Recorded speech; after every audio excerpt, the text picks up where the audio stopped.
It's wonderful to finally connect in person. Yeah. I agree. The virtual meetings just aren't the same. We should discuss the proposal next week. There are moments in life so small, so ordinary on the surface, that the people standing inside them have no idea the world is about to crack open. A child wandering from his mother's side at a crowded event. A man checking his phone in a corner, half present, doing what powerful men do when they're forced to be somewhere they'd rather not be. Two people who never should have been in the same room again, suddenly breathing the same air. And between them, a 5-year-old boy with wide, searching eyes who looked up at a stranger in a tailored suit and said the one word that would unravel 6 years of silence, 6 years of secrets, and 6 years of a lie a man told himself every single day just to keep moving forward. That word was Dad. And from the moment it left that little boy's lips, nothing, not money, not power, not the army of lawyers and PR handlers and yes-men Marcus Hale had spent 2 decades assembling, would be enough to put things back the way they were. This is the story of what happens when the past you buried decides it's tired of staying underground. This is the story of Marcus Hale, Diane Calloway, and the little boy named Noah who changed everything without even trying. Before we go any further, drop a comment and let us know where you're watching from. We'd love to hear from you. And if you haven't already, hit that subscribe button so you never miss any of our upcoming videos. Now let's get into it. Marcus Hale did not come from money. That is the first thing you need to understand about him, because it explains everything that came after. He grew up in Dayton, Ohio, in a house where the heat got cut off twice one winter, and his father, a decent man, a proud man, lost his small hardware business to a handshake deal that went sideways. The man his father had trusted, had called a friend, had invited to Sunday dinners, took everything and disappeared without so much as a phone call. Marcus was 11 years old when he watched his father sit at the kitchen table and cry for the first time. He never forgot it. He never forgot the lesson either. Trust is a liability. People are instruments, and if you want to survive in this world, you learn to use them before they use you. By the time Marcus was 25, he had already made and lost his first $100,000. By 30, he had made it back 5 times over. He had a particular gift, not for products or inventions or the kind of innovation that gets written up in magazines, but for reading rooms. For understanding, within minutes of walking into a space, exactly who had what he needed and exactly what it would cost him to get it. He was never loud about it, never obvious. He smiled warmly. He asked the right questions. He made people feel seen and important and chosen. And then, when he had what he needed, he was gone. Not cruel about it, just efficient. That was the word he used for himself when he used any word at all. Efficient. The empire Marcus built across his 30s was real, and it was legitimate. Commercial real estate. Strategic acquisitions. A media holding company that nobody talked about publicly, but that quietly touched the careers of more than a few senators. By 42, his net worth had cleared $400 million. He had an apartment in Manhattan and a house in Charleston, and a boat he rarely used, and a charitable foundation whose primary function, if we are being honest, was optics. He was not a villain in the way movies make villains. He was just a man who had decided, a very long time ago, that other people's pain was not his responsibility. He had never once looked back at the damage in his wake. Not once. Until a Tuesday afternoon in Atlanta changed that forever. Diane Calloway was 31 years old when she met Marcus Hale, and she was not naive. That matters. This story is not about a sheltered woman who didn't know better. Diane had a business degree from Georgia State, 6 years of experience in commercial real estate development, and a sharp, precise mind that her colleagues respected and her bosses found quietly threatening. She had seen men like Marcus before, the ones who wore charm like a second skin and treated professional relationships as instruments of personal gain. She had watched it happen to other women in her industry. She had told herself it would never happen to her. That is how it always starts, isn't it? The people who are most certain they can't be fooled are often the ones who are fooled most completely, not because they're stupid, but because they're smart enough to be convinced by something that looks, at first glance, exactly like the real thing. Marcus came into Diane's world through a mutual contact at a real estate conference in Savannah in the fall of 2015. He was looking to break into the Southeast Development Corridor and needed access to a network of family-owned land parcels that had been quietly accumulated over 2 generations by a group of investors that Diane's firm had cultivated relationships with for years. She wasn't the decision-maker, but she was the relationship. And Marcus, who read rooms for a living, understood that immediately. He didn't pursue her professionally in an aggressive way. He was too smart for that. He pursued her slowly. Lunches that ran long. Phone calls that started about business and ended somewhere else entirely. He listened to her in a way that most men in her industry never had. He remembered the small things, the name of her younger sister, the project she was most proud of, the frustration she carried quietly about being underestimated. He paid attention. And Diane, who had spent her whole career being overlooked by men with less talent and more confidence, found that intoxicating in a way she hadn't expected. By the spring of 2016, they were involved. Not publicly, Marcus kept everything quiet, which Diane told herself was discretion rather than strategy. He was careful. He was attentive.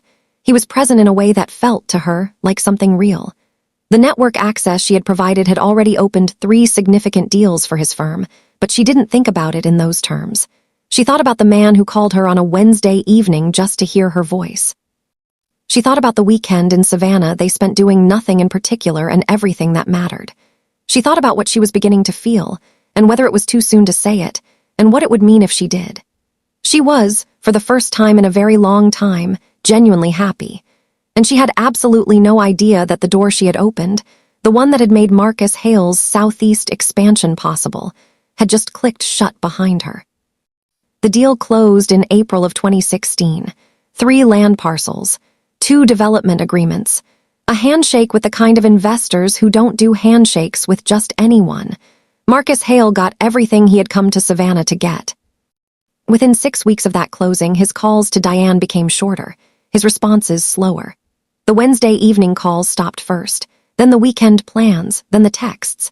There was no conversation, no explanation, no acknowledgement of what they had been to each other, just a gradual, deliberate withdrawal, the kind that is designed to make the person on the receiving end question whether any of it had been real to begin with.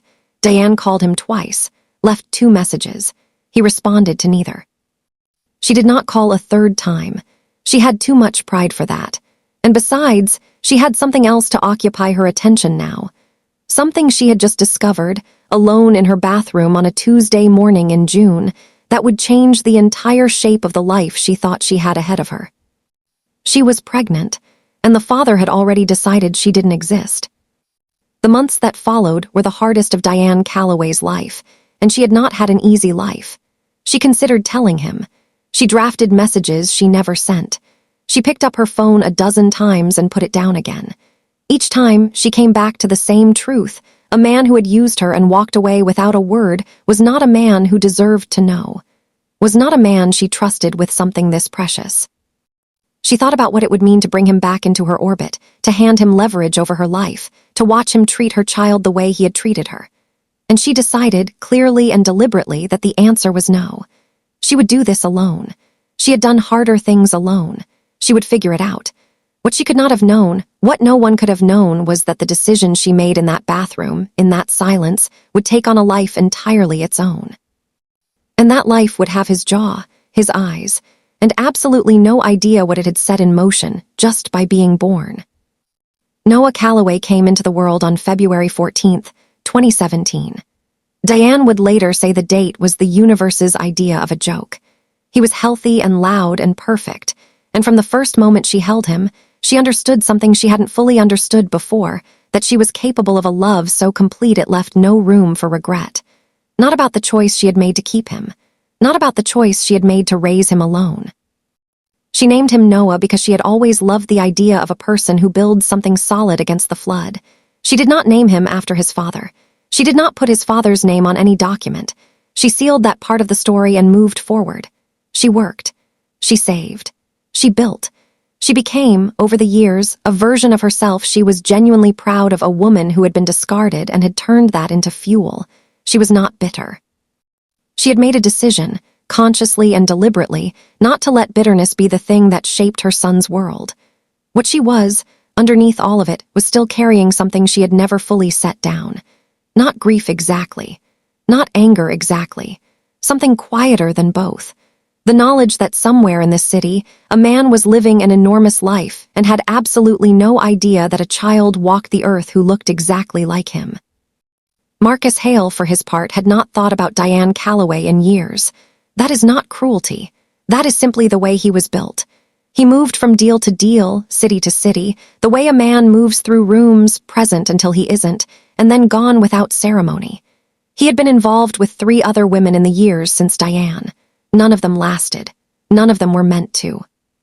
He had one failed engagement, a woman named Claire who left him after 8 months with a note that said simply, "You are not capable of being known." He had kept the note. He didn't know why. He told himself it wasn't true. He wasn't so sure he believed himself. He filled his days with work and his evenings with the kind of social performance that passes for a life when you're wealthy and visible and fundamentally alone. He was not unhappy, exactly. He was just empty in a way he had learned not to look at too directly. The Hale Foundation had been his PR team's idea, originally. Good optics. A way to soften the edges of a man whose business reputation was efficient at best and ruthless at worst. Marcus had agreed with the same indifference he brought to most things that didn't directly affect the bottom line. The foundation funded community development projects across 4 southern states, and in the spring of 2022, his communications director booked him for an appearance at a neighborhood revitalization event in downtown Atlanta, a project the foundation had partially funded, a room full of community leaders and local press, 45 minutes of smiling and handshakes, and he'd be back in his car by 6. He almost canceled. He had a call at 4 he'd been trying to reschedule for a week. But his director had been clear. The coverage was good, the optics were good, and a man with Marcus's history needed all the goodwill he could manufacture. He went. He did not know that Diane Calloway's colleague had 2 extra tickets. He did not know that Noah had spent the entire drive downtown pressing his face to the car window and asking questions about everything he saw.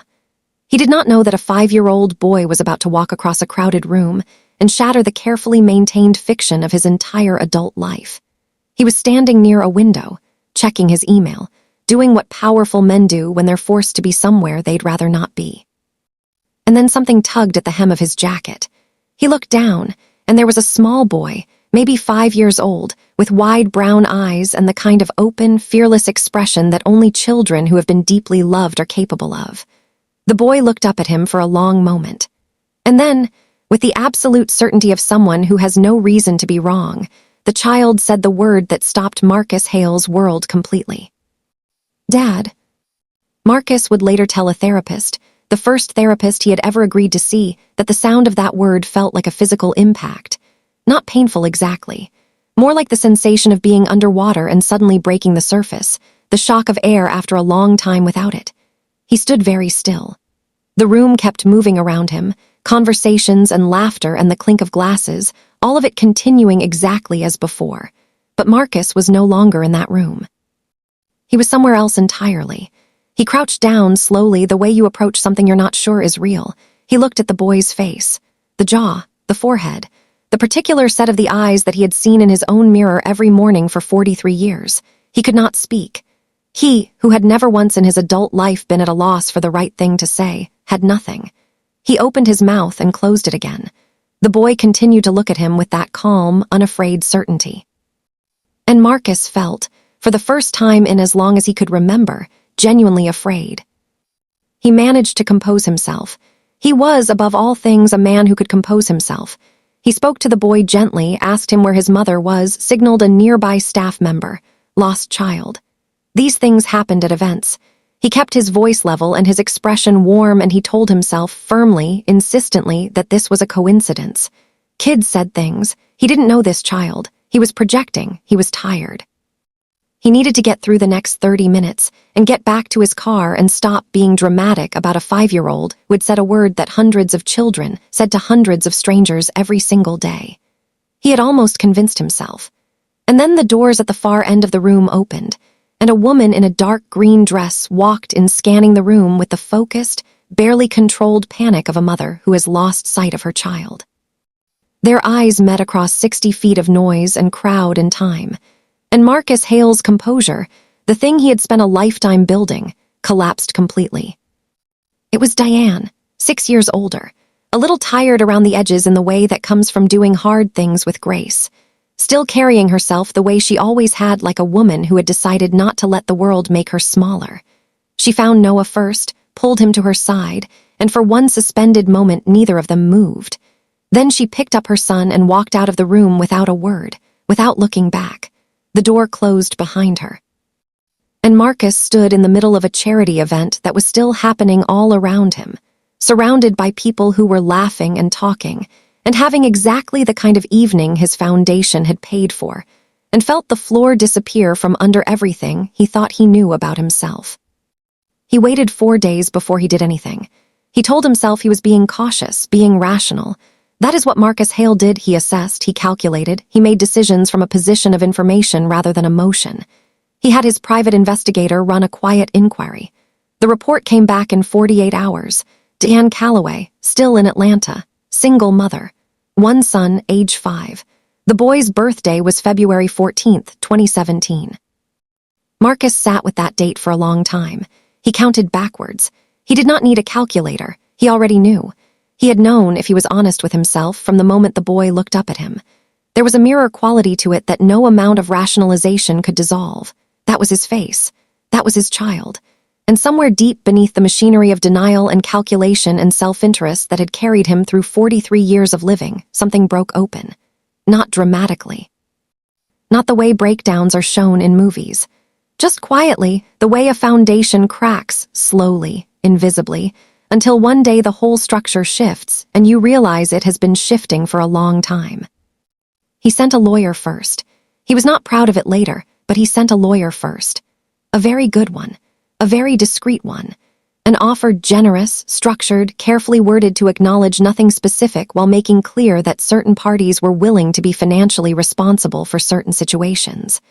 The kind of language that is designed to make an uncomfortable problem disappear without requiring anyone to say out loud what the problem actually is. Diane received the envelope on a Thursday morning. She read it once carefully, the way she read everything. She placed it back in the envelope. She walked to her kitchen trash can, and she dropped it in. She did not call the lawyer back. She did not respond in any way. She simply went on with her day. Noah needed breakfast. She had a conference call at 9. The world required her attention, and it was getting it, regardless of what was happening in the background. She had not survived the last 6 years by letting Marcus Hale's choices dictate her schedule. She was not about to start now. When the lawyer reported back that his outreach had been declined, Marcus did not immediately respond. He sat with it. And in that sitting, in that unusual, uncomfortable stillness that was so foreign to him, he barely recognized it as his own experience. Something began to happen that had not happened to Marcus Hale in a very long time. He began to feel. Not the managed, useful emotions he permitted himself in professional settings. Not the performance of emotion he had learned to deploy in rooms where sentiment was strategic. Something real. Something that had no function and no application and no exit. He thought about his father at that kitchen table. He thought about the man who had called his father friend and then taken everything and walked away.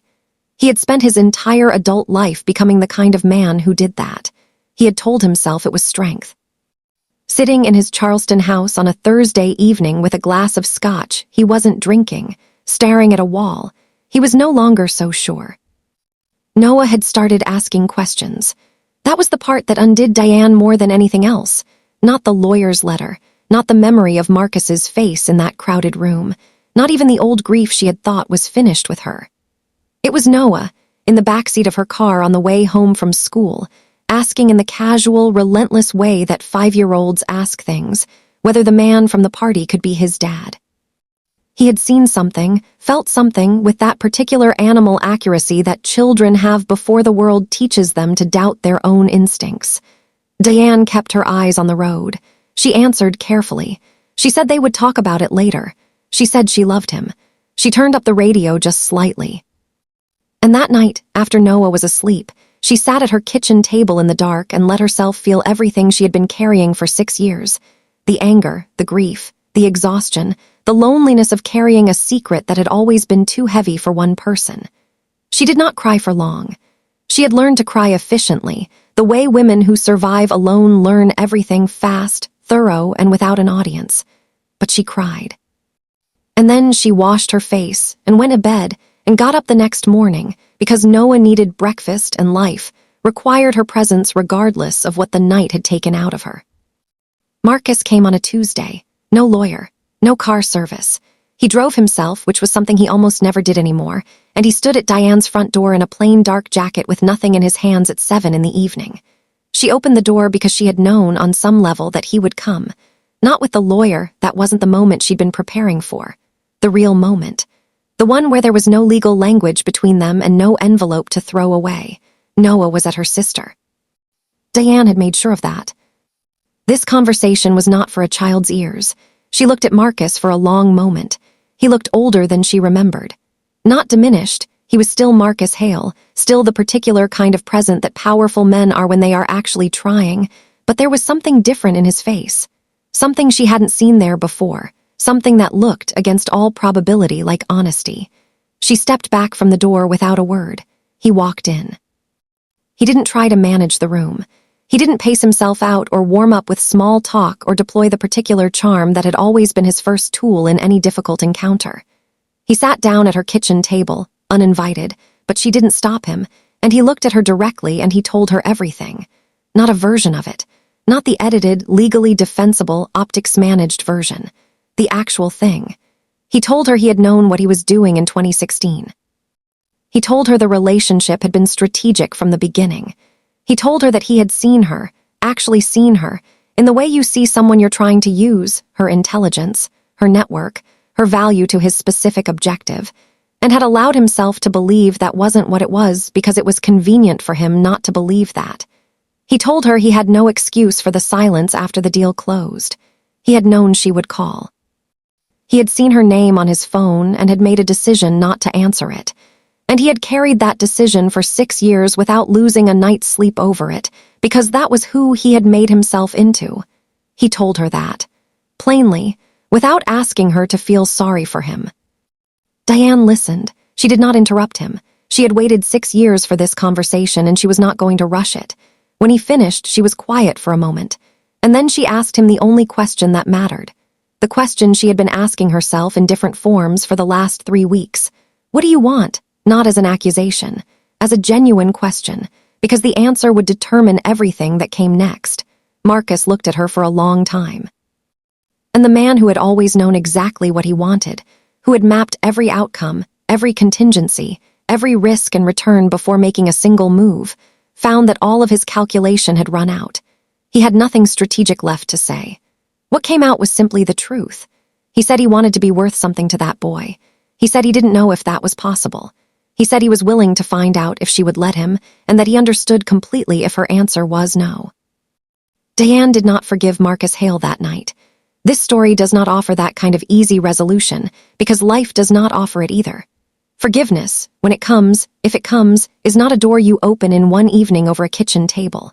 It is something that happens slowly, the way a scar forms, the way light comes back after a long winter. What Diane did that night was something smaller and harder and more honest than forgiveness. She did not close the door. She told him that if he was going to be in Noah's life, it would be on her terms. That any false move, any attempt to use this situation the way he had used everything else in his life, would be the last one. That she was not interested in his money or his guilt or his need for absolution. That the only thing she was interested in was her son's well-being.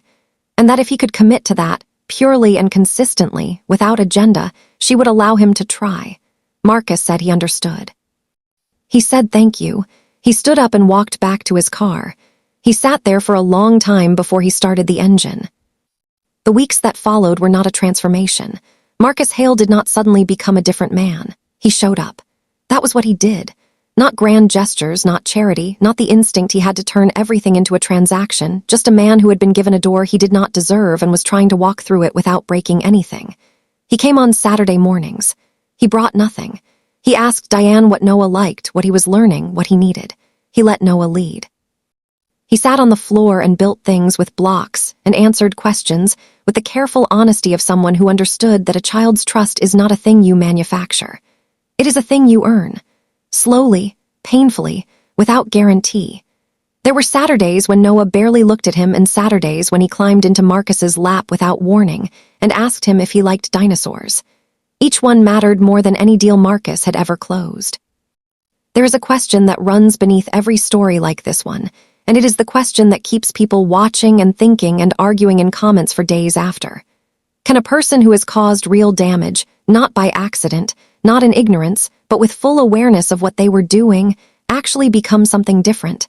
Not perform it, not manage it, actually become it. Marcus Hale had built his life on the premise that people don't change. That the only thing you can count on is self-interest. He had treated that as wisdom for 20 years. Now he was sitting on Diane Calloway's living room floor learning what it felt like to want something he couldn't buy, couldn't strategize, couldn't take. He could only wait for it. He could only earn it. One Saturday at a time. One honest answer at a time. One morning at a time in which he chose to stay rather than to leave. Noah, for his part, was 5 years old and did not understand the weight of any of it.